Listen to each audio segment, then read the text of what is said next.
Welcome to the Girl Sis Man podcast. For the girls we were. For the sisters we became. And the women we're becoming. Hey, y'all. Happy June. How y'all been? Welcome back. Welcome back. We've missed y'all. How was your May vacation? How was your May vacation? Tiring. You were having the time of your life. You know what? Waving that Zoe flag. Listen, up and down. I did have a good time. I had, you know what though? I realized I had too good a time.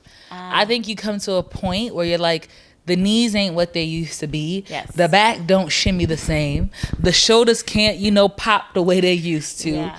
And you come back and you're like, I'm going to leave this to the young folk now. Yeah, everything in moderation, of course. Sometimes, you got to back it up, drop it down low, pick it up slow, very slow. Pick it up very slow. Because I don't think we have the stamina. I don't. We don't. It's funny. I was at Esther's church for a game night. Yes, for a fundraiser yesterday, y'all. It was a fun old time, and we were playing this game called House on Fire. House on Fire, and at one point in time, we're all running into each other, and my ankle just... Girl, let me tell y'all something, man. First of all, get you a friend like Lola and Margaret who will come through for your fundraiser, right? So I'm playing House on Fire. It's a youth event. It's out to benefit youth in our community, trying to get them uniforms, drum equipment, tents, etc. Yep. For those of you who are familiar with the Pathfinder program, it's very similar to the Boys and Girls Club of America. So Lola, I coerced Lola into playing, and she plays with Daniel, who y'all have met. And he's a little bigger than Lola. He a little taller. He a big guy. He a big guy. He's strong. And Lola goes, you know what? You're going to carry me through this. And he sure did. He sure did. It's funny because we got paired up, and I'm not fast. I don't have agility like that. So I turned to Daniel and said, listen, you got the shit luck today because your partner is not the one you would want. He's like, we're gonna win. And I said, if you're gonna drag me. And he was like, heard. I understood the assignment. And so at one point in time, everyone gets up, and you have to, the point is to run to another set of chairs, but everyone bumps into each other. Just colliding. But we're locked into arms. Yeah. So Daniel's already ahead of me. Someone bumps into me. I fall because my ankle has given out. I see the ceiling, and somehow the ceiling is moving because I too am moving. Because I'm confused. I'm like, how is this? Daniel dragged me. He didn't mean it on purpose. It was from the MC perspective because I was hosting the event. Let me tell you, I'm looking around and all you see is people colliding into each other. But then you see Lola, who has a skirt, by the way. So Lola was a real champion last night. Had a skirt and some kicks on. And then all you see is this Lola in air, airborne for like a good 3 seconds. Like Daniel does not even realize he's holding this woman up. Listen. Just dragging her for a full 3 seconds. And then all you see is Lola come down to reality like, and she's the shock on her face, like, what happened? I'm shocked because I'm a big girl, I'm hefty. And for me to get dragged like that, I'm like, either maybe I'm not as hefty as I think, or Daniel's out here what is it? Bench pressing? Like 250, 300 easily. Listen. Not that I'm 250, 300, but I'm just saying he obviously is doing some work. Listen, he said I came to win. Oh, yes. You was on some, we're just going to have fun with the kids and support them. Daniel said, no, I came to win. And at some point, Lola locks in after the fall and just starts pushing kids out of her way. Mind you, one of the little kids comes up to me like, he goes, they keep just knocking me down. I go, guys, please don't knock the kids. I'm talking about like 4-year-olds, 5-year-olds. Lola's pushing them down like a football player, quarterback. Pa! First of all, they were pushing me first. So what we're not going to do is get away with this. I needed justice. I said, I see how we're doing things. She said, we're going to win by all costs. And you know what? They made it to the final 3? We were the last 2. The last two. So come on. Second place is nothing to scoff at. Yeah, I know. But sometimes we were like, a win is a win by an inch or a mile. And sometimes people say second place is still losing. But I feel like I won in my heart. In my heart, you also won. Thank you. I appreciate it. And my knee is okay, guys. It's just, it was the shock of my life. And I said, I am not as young as I once was. But I feel like I love things like that because they remind you of how young you were. Yeah. They remind you of how much fun you had. And then they also remind you like, I've left this time in my life for a reason. Like this season has passed me now. And so I too must evolve with it. Yeah. But it is important to still do things that you used to enjoy as a child. Sometimes when you're an adult, serious things like bills and work and all types of other shenanigans really get you down, and sometimes you just gotta play a house on fire. And that's what it is. It's house on fire, y'all. That's adulthood. So welcome to adulthood, and welcome back, y'all. We are hoping that if you took some time off in May like we did, that you did enjoy yourselves. And we are back. We are back to discuss Danae Jackson's interview on the Dear Wifey podcast. Now, do you actually listen to the Dear Wifey podcast, independently? Independently, I've seen clips from him. The clip that the wig, yeah, the infamous wig. Listen, and I said, "What?" And she talking about God, and he said, "Oh." It knocked it right off clean. Let me tell you. So I don't watch it independently, but I have Latarius. I've seen clips of him. I've seen him on other interviews, but I do not watch the podcast. Actually, I'm going to tell on myself. I rarely watch or listen to podcasts. I do follow certain people when they do visuals. I'm not somebody who can listen to something for a long time. I am getting into audiobooks. I've been listening to Harry Potter on Audible, but no, it's a very long answer to your very short, quick question. I don't. I think that's okay, though. I think that people are really into audio visuals. Yeah. For me, though, it makes more sense to listen because usually I'm typing or I'm driving or I'm doing something. So I disconnect from the visual, but I actually watched it this time around, which I liked, and I did that intentionally also too because I wanted to read her body language. At first, I started listening to it in my car, the first half of the interview because it's two-parter. A total of 3 hours. Yeah, it's a movie long production, and guess what? She did not lose me at any point. No, because I felt like she was finally saying her piece, and sometimes that takes time. It does take time. Well, I think what we should do is, for those who don't know who Danae Jackson is, maybe we should give them a little synopsis of who she is and who she was entangled with. Oh, Lord. What a word. So why don't you lead us? Tell us, Esther. So Danae Jackson, if you don't know, is actually the wife or the soon-to-be ex-wife of Derek Jackson, who was a social media personality. Yeah, love guru, relationship advice giver. That is certainly how he sold himself. He used to be in his car with the video. And you know what? We'll further discuss that, but he used to be in the car with his video giving women advice about how to not end up with men who turns out are coincidentally just like him, who are manipulators, abusers, liars, cheaters, etc. Cheater, pumpkin eaters. And he really, told women to hold themselves to a high standard. And it's funny because originally when he cheated and it broke, we did a podcast and we were we were talking about how you were is his advice still valid? And I'm still going to say yes. Because if a crackhead told you not to do crack versus a policeman telling you not to do crack, who are you going to believe?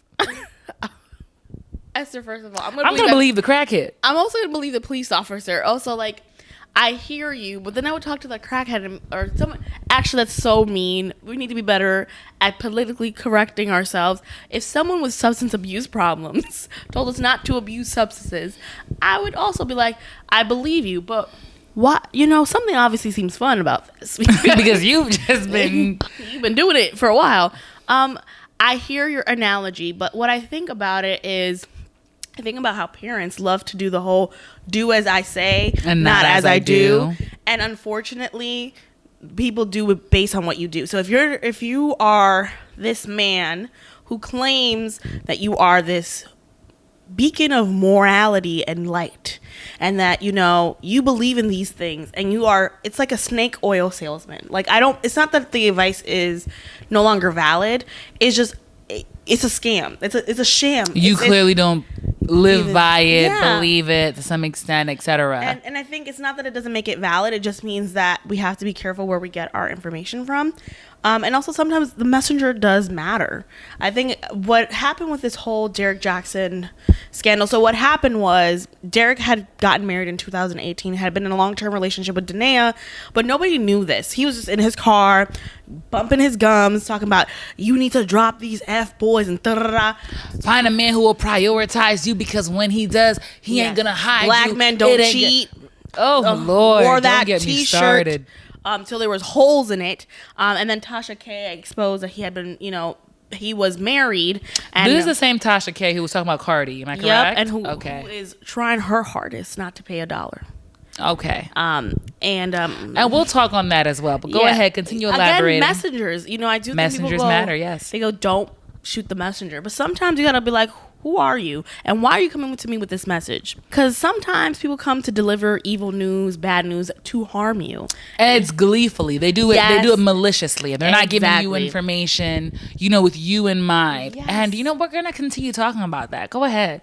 So Derek Johnson, married to Janae Jackson, was cheating on her, and long story short, it exposes that he is not living by his own morality, by his own integral code, and he's making money based on what he was saying and not what he was doing. So I agree with, sometimes it doesn't matter if the content is good, right? Because if someone says, hey, you should eat vegetables and work out every day, but they're eating cheeseburgers, it doesn't make it any less valid, but it also does not help people truly live by that. You know what I mean? Like, you gotta I also need you to live by what you're talking about.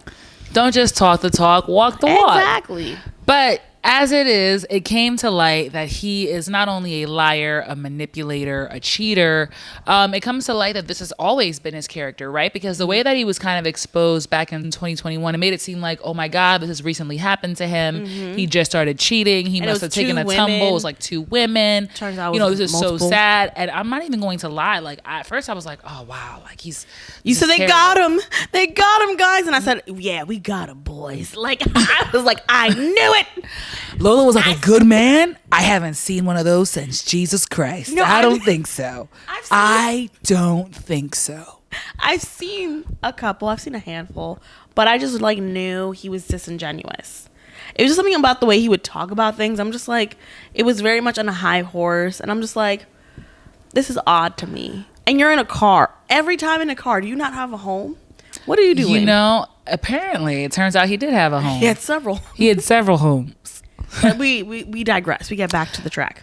But I think for me, I felt like the advice was genuine. Okay. And I want to believe that he believes everything he says, in that he's like, oh, find a man who's going to respect you. Find a man who's going to put you first. But he won't be that man.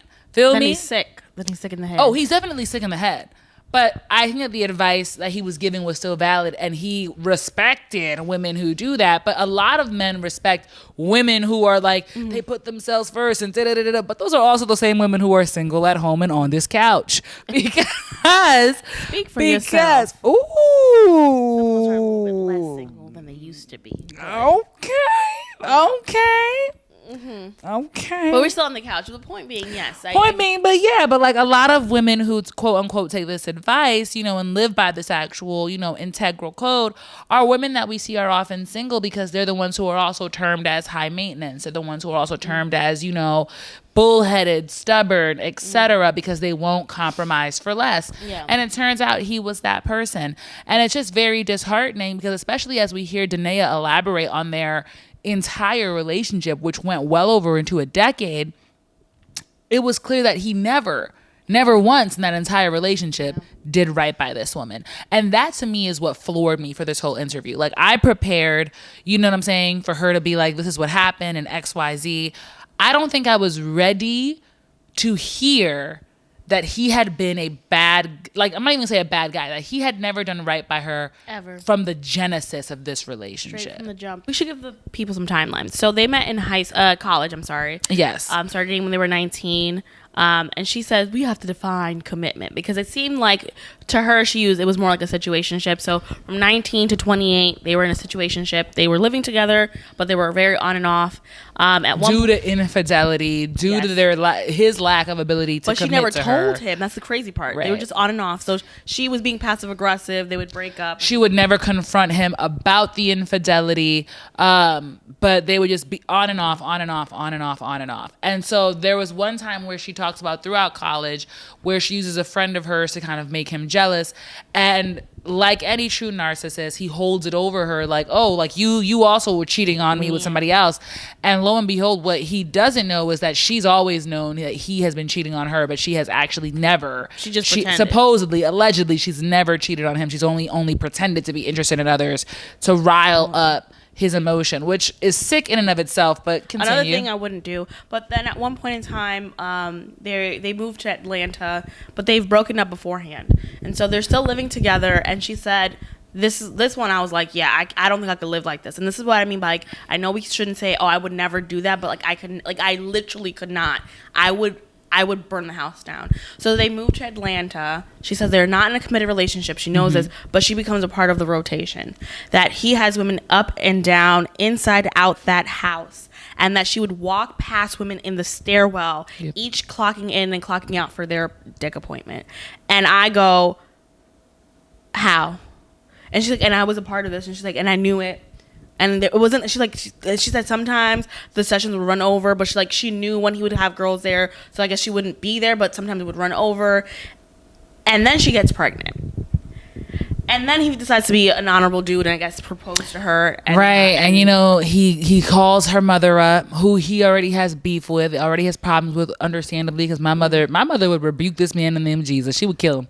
But he's like, my blessing, my curse. Right, he goes, can I have house? Right, listen, come on. A curse is on both your houses. Dishonor. I'm like, dishonor your family. I'm like, no, but he calls up her mother and asks for her hand in marriage because he doesn't want to have a child out of wedlock. He's trying to do the right thing, right? Too late. So they get married, and she's thinking, and I think that this is also a problematic thought. She keeps saying, I just kept thinking, I won. Oh, yeah. She's over all these other women. He won. I won. He picked me. And I just kept shaking my head. Oh, ladies. And fellas. And I at one point while listening to her story, I go, this woman has been hurt profusely. And the worst part of all of this, I can't even say she wasn't getting help. She talked about how she had 3 therapists all at once going to Bible studies. And I said, it's not like she didn't have family. People didn't like this man. She's getting a therapist. She's taking medication. And I go, at what point do we stop saying I'm being abused? I'm in a manipulative relationship? Because at this point in time, after watching, I'm a willing participant in whatever this is. And Latarius asked him, do you think that if Derek ever came up to you, said, I love you, I'm going to be in this marriage with you, I'm going to take care of your kids, I'm going to have you in this big old mansion, but I want to be able to have sex with women at my own discretion, however often, or however little as I would like, would you be okay with this? And Danae goes, what scripture is this? And all this other stuff. And she's like, no, I'm not okay with it. And in my head, I'm like, but you were, because you were doing it. But that's what we were doing the whole time. Maybe you never had maybe you know what it is? I think that she couldn't agree to it consciously. Yeah. You know what I'm saying? Subconsciously, she had agreed to it, but she could not bring it to her mouth and to her forefront to be like, this is the agreement that I've entered in. Yeah. But like, it's the fact that she knew where he would be at. Oh yeah. She knew when he was doing it with other people. She knew what time and who with and what they were wearing at the time. And I'm like, and I hate to say this is not to say that she's not a victim of the situation, right? But after a decade and some change with someone, I want to believe that you know them, right? Yeah. To an extent. Yeah. And you know that this person is incapable of giving you what you want. Monogamy is out of the question. It's just not going to happen here. And even so, I'm like, this is the part too that I really wanted to talk about. The part that really unsettled me the most is because she refers to her faith a lot. And I'm a huge believer in faith, right? I think it doesn't matter what faith you have, whatever faith that you have that keeps you grounded, do that, support it, love it. I hate, though, I'm just going to say that word, I hate when people use their faith, though, as a weapon to come down on people. No, not even as a weapon to come down on people. Well, yes, it's a terrible thing, but I hate when people use their faith as like a magic eraser, like things never happened in a relationship, because there's such a thing as mercy and grace and forgiveness, right? But I don't have to forget. It can't be after 10 years that you have been cheating on me. I'm talking about on a day-to-day basis. Yeah. Then I'm going to be like, yeah, you know what? Jesus loves me, and so I'm going to wash away this sin of yours in marriage. I'm like, no. And she continues, and I'm like, and to each her own. Maybe that was just the extent of her faith. She believed that, she could pray this out, because she talked about it was also spiritual warfare, and I totally believe that, because at some point you're letting demons into your house. You're sleeping with a man who could very well be a demon from what I had seen and heard. But I'm like, sis, at what point are you going to ask God to deliver you from this whole thing? Not just from his cheating, from this whole relationship. That whole thing needed deliverance. Not even just healing. You needed to be delivered from this man. I think it would been, it's easier to say there's a demon in spiritual warfare than to say I have actively chosen this man and this man has actively absolutely not loved me and not cared for me, and I'm choosing this. I've chosen this. There are no demons holding you down to that house. She left at one point in time for months. I'm like, you got pregnant not once, not twice, but thrice for this man, and every single day in between and before then, he was cheating on you. And I think about like Khloe Kardashian, you know, trimester, or is it third trimester Thompson? Yeah. I think about him. Like, at what point do you go, this is just me being okay with this? No, this is me. Just this. This not is even, who I am. Period. This is me. I'm like, yo, this is me. This is the, because at some point, like, you, at the end of the day, it's your life, right? Yeah. What you allow, for the most part, is what goes on. For the first time, it's what does J. Cole say? Fool me one time, shame on you. You can't fool me two times. That's what it right. is. Oh, well, he quotes our wonderful George Bush, our former leader, George Bush. I say that sarcastically. He said, there's a saying in Tennessee, and in Texas too, fool me one time, shame on you. Well, fool me two times, I can't get fooled again. I can't. I won't. And then fool me three times, let the chopper rain on you. That's what we're gonna do. Now. Like, you know what I'm saying? That's what it is. It's fighting time. And I feel like that's what it is. At this whole entire interview, she never sounds angry with him. And I'm like, at what point do we go? I think she sounds angry, but she never holds him to the fire. But right? she's not angry with him. Like, I never once heard her say, I wanted to strangle him. I burnt the house. Like, you've heard stories of women getting cheated on. They're like, I threw everything out the window. I keyed his car. I smashed his phone. And it's not like she found out and was like, oh, I'm done. It's like she would find out and she just kept it pushing. She was like, okay, this is okay. Now we starting fresh again. And that's, you know what, that's both a blessing and a curse. Her ability to completely reset, just redo the clock. It's called trauma and trauma response. Right. And I am like, and this is not to say, because what she talks about that she went through previously, be it the rape and the abandonment of her father in some places in her life, I'm like, I'm not belittling those things. But as an adult, you know what I'm saying? We all walk around with trauma. We all have our own baggage that we carry. And that's not to minimize what she went through by any means. However, at some point, we cannot allow these things to be the reason why, right? These things cannot be the excuses we give ourselves for staying in places that are not safe for ourselves and especially for our children. Oh, for sure. I'm like, in all this time, what were your kids seeing in this? Well, apparently she had to, when she left after a certain point, one of her requirements was that he would have to make a schedule to see her and her kids more often because he was not home. So she was pretty much a single mom. The only difference was she had the financial backing. He was paying all the bills. Except at one point in time, she went to Colorado and she said my phone was turned off for 9 months or for 9 days. For a few days, yeah. And you know what? I feel like that was purposeful. And she was like, "Oh, he said it was a financial crisis." I feel like it was purposeful because she was texting him left and right, talking about when are you coming home, and he hit up his personal assistant and said, "Turn that thing off, turn it off, because this woman is not gonna leave me alone. Turn it off. Turn it off right now."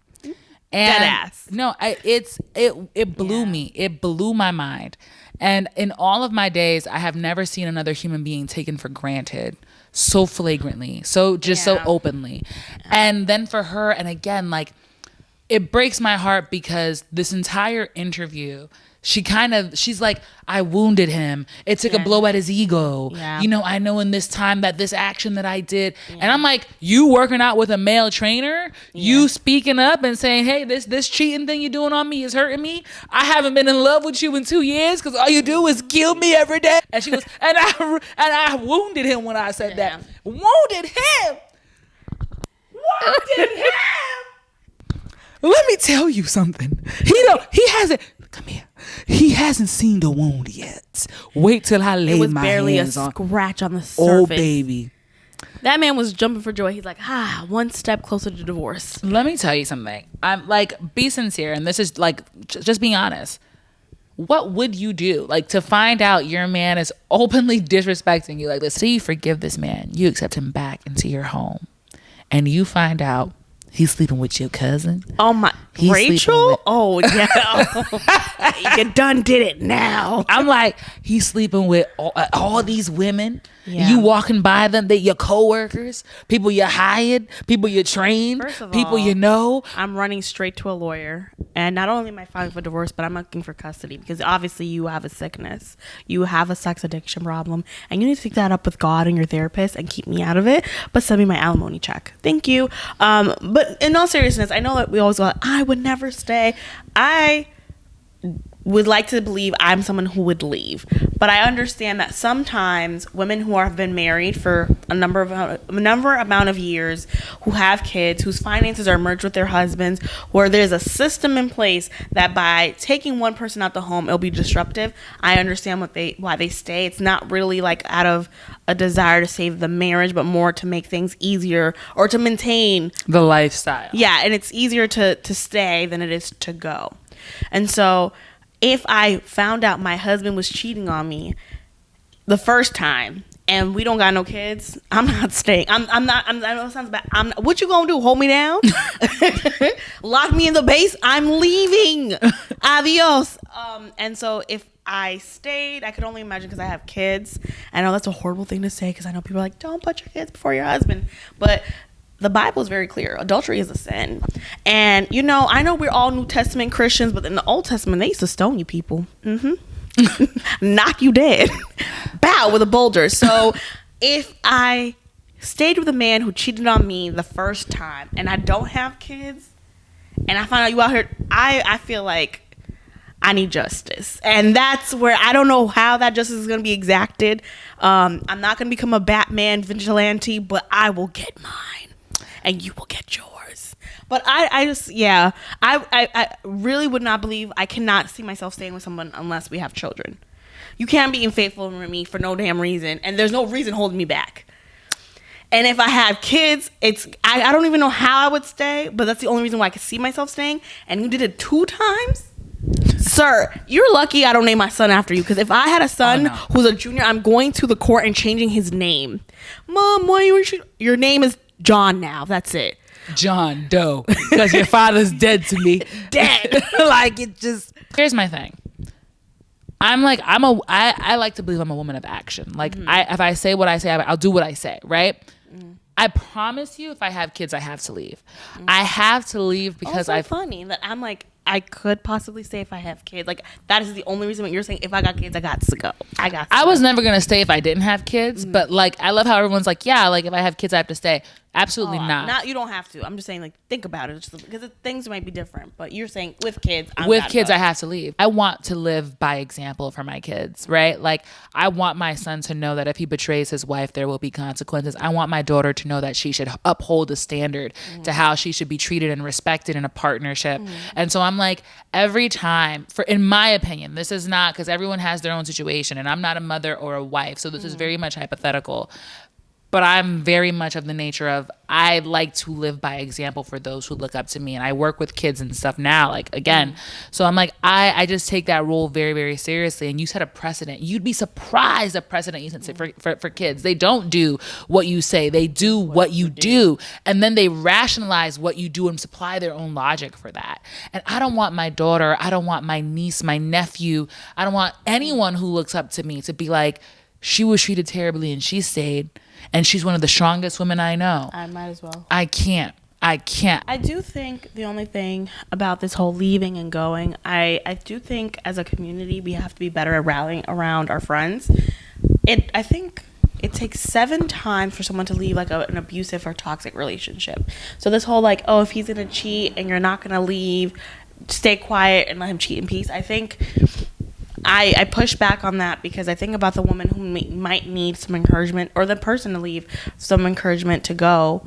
And I think sometimes we have to be a lot more kind. I do think lots of people were laughing at Danae and her helmet of salvation. I'm not gonna lie, I had a little chuckle. I mean, we had a whole episode on it. I came with the bonnet, you know this. But we're talking about Monique and the bonnet. The time lined up. Yeah, but so I chuckled, but I never laughed at her. And I feel like, I don't know how many friends she has. I know she mentions her mom, but I feel like if I had a friend who was like, oh, my husband's been cheating on me and I don't know what to do, I hope that in that moment I'm like, I'm not too sure what you should do because I'm not you, but I want you to know, regardless of your decision, I'm your friend. If you stay and you decide that this is the man of your life and you want to make it work and you're keeping it clean, I'm going to keep it clean. I'm going to love you no matter what.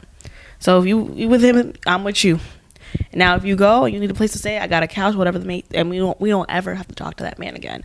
And I don't know if she ever got that talk because I feel like sometimes she was clinging on to him because she was afraid of losing him. I'm like, what if someone was like, if he goes, you got people. We're here for you. And I hope that when someone listens to this, if you got a friend who's being dragged through the mud, being dog walked in these streets, this proverbial streets, that you treat her with kindness. In those moments, I know it's very easy with hindsight to go, I would never do this shit. It couldn't be me. And you know what? Maybe it could never be you. Prayerfully, it'll never be you. But if it were you, think about the kindness that you would need to receive to be able to keep going. Because sometimes when you're down low and you are distraught, you can't make reasonable decisions. And so I think kindness might help people come to a better decision. And I don't think support should be based on if someone should stay or should they go. Because I'm telling you, people will go back 1, 2, 3, 4, 5, 6, 7, 8, 9 times. And on the 10th time, they're like, actually, I'm done with this ride. I'm going to get off. And it's annoying. It is. But I hope that, what we come away with this is that we listen to women's stories like this and go, this is a testimony on what not to do. But kindly, when we hear these stories, know that we're not gonna be like, oh, it could never be me. But it could be you. It could be I. Because here's the thing: life will throw some crazy stuff at you, and you will end up going, "What happened?" And so I understand that we right now, when we are in our strength, it's very easy. Could never be me. But we pray to be Job. Job got knocked down all the time. I actually have never prayed to be Job. Let me tell you something. No, I'm not saying that, but I'm saying we prayed to be Job, like Job. Okay. Yeah, where he did not give up. But like sometimes if your house is taken away, your kids die, your wife dies, it is very easy to start making decisions. When you are knocked down, you are starting to make some decisions that you would never do when you're in your strength. Yeah. So we pray to be like Job in those situations, but sometimes you're not, and you start making decisions like staying with somebody who is toxic and hurting you. But if she was like a little bit more strong, like I believe in God and God got me and this is not for me, she would have left and moved on. But my friend Lola's a beautiful person, y'all. This is why she's in social work. I tell you, like I hope that y'all find friends like Lola. I'm gonna say that. I'm gonna say no. Seriously, if you find Esther, she'll be like, "You dumb. Get up." I will not knock you down when you are already down. I will never do that to another person. Not willingly, not intentionally. I will say though, I'm trying to be softer about confrontation. Yeah. I'm trying to be like, maybe we don't go back this time. He slapped you once. Maybe we don't take that boo-boo twice. There is actually a saying in Creole which literally says "M'pa point malhonnête deux fois," which means I won't take this embarrassment or this humiliation 2 times, right? Okay. So basically on the you got me one time, you're not going to get me a second. You got your lick the first time. Right. No, but more importantly, I wonder if I'm being sincere, like, because I'm the other friend on the couch. I wonder if she did have friends. You know what I'm saying? Because over the course of 10 years, because she even talked about, she had one of her best friends show her the post for Mother's Day not too long ago. And I'm like, I wonder if she ran through her friends and that she alienated them in this process. Like how many, over the course of 10 years, I would have been begging and pleading for you to leave that man. And eventually I would have been like, this is no good for me. Gotcha, because it would emotionally drain you. Right. You know what I'm saying? Because you invest in your friends. You're part of their lives. Like Kevin Hart says, my bullshit is your bullshit and your bullshit is my bullshit. And so I'm like, you can only be on that ride with someone for so long. Gotcha. And so what I would say is, my couch is open to you whenever you want it. But I can't be in this relationship with you anymore, right? And when you're ready to take that step, no questions asked. I don't need to know what pushed you, but you know where my door is and you know it's always unlocked. I just can't continue this way with you. You know what I'm saying? And I wonder how many people had to let go of trying to protect her and tell her better and to do better before then. Because one of the first things I asked was, where was her friends, right? Like, even when she did the video with Derek and she had on the helmet of salvation, I said, where was the glam squad? Where was her girls? Where was everybody? Because I'm like, Lola would not let me walk out like that. I would have sat her down and be like, listen, I understand it's a tough time, but you know what can cover that up? Some concealer, girl. I'm like, listen, no, seriously though. But I wonder if after all of that, after trying to keep this man, I'll do that again, after trying to keep this man for so long, if she lost other people that loved her along the way. That's a wonderful question, and I would like to ask that to her. But then I start thinking about, what are our responsibilities as adults to our friends? So I started watching I Might Destroy You. I May Destroy You, yes, which is by Michaela Cole. And maybe you guys recognize her from Black Panther, Wakanda Forever. That was the most recent movie. Oh my God, she also did Chewing Gum. Yes, and so I watched Chewing Gum, and I've always wanted to watch I haven't finished it because it is a little graphic, a little violent. And so while she was writing Chewing Gum, it only had 2 seasons, but it was really funny. She unfortunately was a victim of rape, sexual assault. And so she wrote this show surrounding her experience. I don't know what parts are fictionalized, what parts are actually 100% true. But at one point in time, I'm like, when do our friends when are they responsible for us, and when aren't they? And so she goes out drinking one day with a friend, a male friend and another male friend, and that is when she's assaulted. And she doesn't remember the night before. She calls up her friend and she goes, hey, where were we last night? I know I remember this part, but I don't remember how I got home. And her male friend like lies, because like she's like, oh, I remember we went here and here. He's like, yeah, that's where we went. I dropped you home or whatever. And so because she had like certain transactions on her phone, and she knew that was not adding up. So she finds out that she was roofied, and that's how she was raped. But this guy had dipped on her. And at one point in time, she's with a group of other friends. She's talking about, this reminds me of the time in Italy with another friend. And her friend was like, I told you I was leaving. Kind of the same scenario. They were both drinking, high on drugs and all this stuff, and they separated. So I wonder, like, what are our responsibilities to our friends as adults, right? Like, yes, we can keep them safe, but we can't make decisions for them. And then when is it our responsibility to jump in without, I guess, burning a bridge? And like, is it worth burning the bridge to save a friend? Because like, think about it. Maybe someone has to sit her down like, you're being dumb, Danae. You need to leave him. He's going to give you herpes. Or maybe someone needed to tell her that message, but is it worth losing a friendship? That's what I wonder. I think so. Okay. Like I'm on the side of it where it's like, my responsibility to you as a friend, first and foremost, is to love and protect you, right? It reminds me of parenting in a way. Like I feel like I'm the mom friend in a lot of my groups, ironically. Not in Lola and Margaret's group, but like I feel like I'm the mom friend. And I say this because it's like my mom always used to say, I'm not your friend, I'm your mom.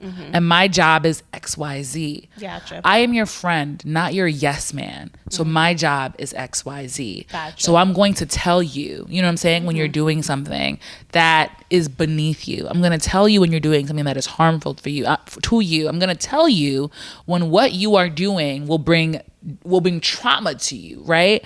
I'm like, it's very different when we go out drinking and, I'm annoyed for a night. That's whatever. You know what I'm saying? Like, I don't care if you get drunk, vomit. The next morning, it's whatever. You know what I'm saying? That's a night. If you're telling me for a decade, I've been putting up with you. And I'm like, this can't end well. It's and it didn't. Yeah. You know what I'm saying? You could be upset. You could close out this friendship. But I held up my responsibility to you. And one day, I hate to sound like my parents, but one day you're going to come back. You're going to look back and say, she was nothing but fair to me. She was nothing but good to me. Yeah. And that's happened in my life. Gotcha. Like I have walked away from friendships on I'm not going to be your yes man for this. I'm not going to be your your go girl for this.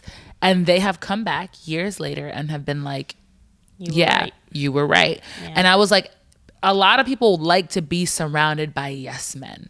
And that's also the problem that we have in today's day and age, right? Like we don't want people who are going to have dialogue with us, who disagree with us, etc. I'm like, at this point in my life, I look for people who I have dialogue with. Literally the other day, me and Lola were on the phone talking about differences about how we wanted schools to be operated. Oh, yes. That was a great conversation. That's what I'm saying. But I'm like, I look for people who are like, but did you think about this? Did you think about this? Because if you always have a yes man in your corner, I'm like, something is bound to go wrong. Yeah, nothing good could happen in an echo chamber. Exactly. No growth, at least. There's no growth. Yeah. So I'm like, it's just not going to happen. So I'm like, for me, my responsibility to my friend is to steer you in the truth and to hold you accountable to the person that you want to be. That's it. I'm like, so let's play a little what if imaginary. Okay. So I believe that I found the love of my life. Okay. He is my Mr. Right, mi príncipe azul, my, caramel papi, whatever. You meet him, he gives you a little like the ick factor. Ooh. He gives a lot of people the ick factor, but nothing horrible has happened. But you come across some information that he might be finagling with other people. You bring it up to me, and I'm like, no, I'm gonna confront him, all this other stuff. I come back later like, oh, he explained it to me, and this is not what he thought it was. He was just texting that girl. And so I keep up with him. But you already in the back of your mind, red flag. And so he proposes. I'm engaged. I'm planning a beautiful wedding in the Dominican Republic. Maybe Punta Cana, maybe Samaná, on the beach. Samaná. I'm wearing a beautiful dress with lace. I asked you to be my one of my bridesmaids. We go to Cancun or Los Cabos for my bachelorette wedding. While we're at my bachelorette party, he's in his bachelor party. I don't know, where's a frisky town? Vegas. Oh yes, in Vegas. Turns out he starts doing some same business, but it's 2 days before the wedding. I'm not on my phone because I'm busy planning. You don't have any time. The only time that you have is when we finally are there, the day of the wedding, the morning of. I'm doing my makeup. I'm looking happy as I can be. I got cheeks. My cheeks are rosy. My mom is happy. Mommy's like, oh my God. Marissa just finished curling the last piece on your head. She's very happy. Everybody's happy. I go to the bathroom real quick. And my mom goes, I guess she's going to marry him. And then I come back out. And it's 2 minutes before we going out. What you going to do? You know he did it with somebody in Vegas. I know exactly what I'm going to do. What you going to do? Tell me, Esther. I'm going to slip like... Wait. I'm going to make it crazier. The 2 minutes go by quickly because everyone's talking to me. I'm walking down the aisle. Actually, you walk down first because you're a bridesmaid. First you, then Margaret, then my sister Josie, then my cousin Rachel. Maybe one or two of his family members is my bridesmaid too. I get up there. He's crying like a real good actor. Oh, of course he is, because everybody cries now. He's committed to the role. He lifts my veil and he's like, ah. And we exchange vows, and then the pastor, the priest, or whoever goes, if anybody objects to this wedding, please now speak your piece. Or speak your piece or forever hold your peace. Yeah. Pastor, I'd like to say something. The word of God says he is not a man that he should lie. Pastor, there are too many men lying here in this ceremony. If you will, Pastor, take a seat. This might take a while. Pastor, as we know, when we talk about marriage, the ring signifies the everlasting and ongoing union of a man and a woman. I'm here today to tell you this is no man. This is a demon. You're a bad demon. I don't care what time. I don't care what hour it is. I don't care. You'll tell the truth. I will tell you the truth. That is just who I am. And I'm not for everyone. I know that. And unfortunately, in situations like that, and in just most situations, you can never word these things perfectly. But I will always tell you the truth. And I will try to do it in the manner that I deem fit, depending on where the anger is taking me. Yes. It might be more dramatic than it should have been.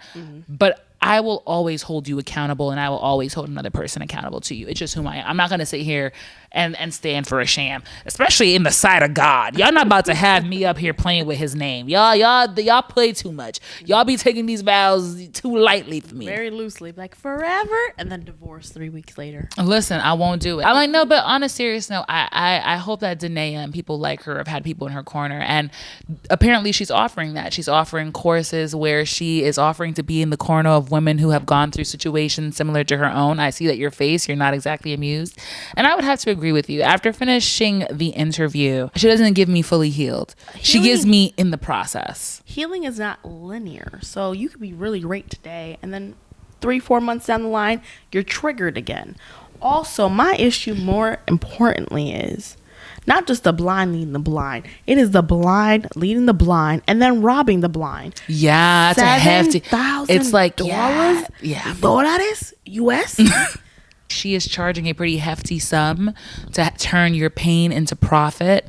How? What are we going to do? Go on OnlyFans and cry? No. Apparently, she's doing like these counseling, one-on-one sessions. She's doing these boot camp things, sort of, kind of. She elaborates on it better, but it was sad to see, if I'm going to be honest with you.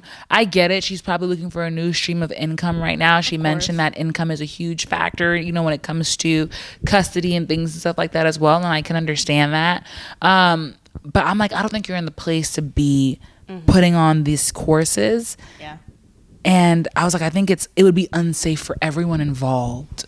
I was like, if you were to lead a course right now, I don't know that you're in the place where leadership should be the calling. Also, profit. So what kind of businesses are going to help these women make? But again, I'm still stuck on the $7,000. And do we even have the credentials? That's something too. Like, I think oftentimes when we hear these stories, they become the new martyrs for these things. And we want to support Danae, but we don't necessarily have to give her money or, the status that she doesn't have. Is she well versed in creating businesses for these women?